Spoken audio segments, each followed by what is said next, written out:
devez combattre la pauvreté. Un message clair adressé aux dirigeants des 20 pays les plus riches de la planète, réunis cette semaine à Séoul. Mais le combat contre la pauvreté ne sera pas leur priorité. Les craintes de voir éclater une guerre des monnaies sont en effet plus vives que jamais et les risques de repli protectionniste de plus en plus réels. Au cœur de ce conflit monétaire, la Chine et les États-Unis.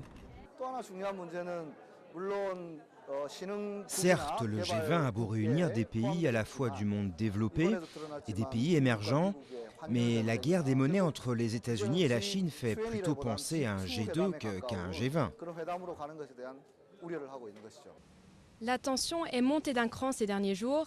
La Réserve fédérale a annoncé l'injection de 600 milliards de dollars pour affaiblir le dollar et favoriser les exportations américaines. Une mesure que beaucoup de pays jugent égoïste, à commencer par la Chine qui investit la majorité de ses réserves dans le billet vert.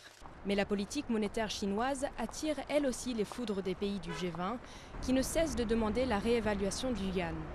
Pékin a fait quelques concessions en début d'année, mais ne semble pas décidé à en faire plus.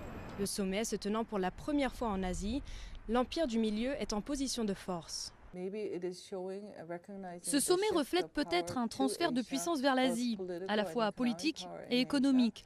Deuxièmement, sa tenue en Corée du Sud, pays émergent il y a à peine quelques années, envoie un message fort, à savoir que le G20 essaye vraiment de répondre aux besoins des pays émergents.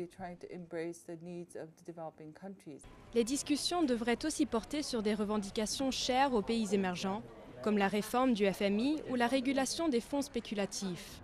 Mais l'objectif principal de ce G20 sera d'éviter une nouvelle récession mondiale après la crise financière de 2008. Et ça, tout le monde aura à y gagner.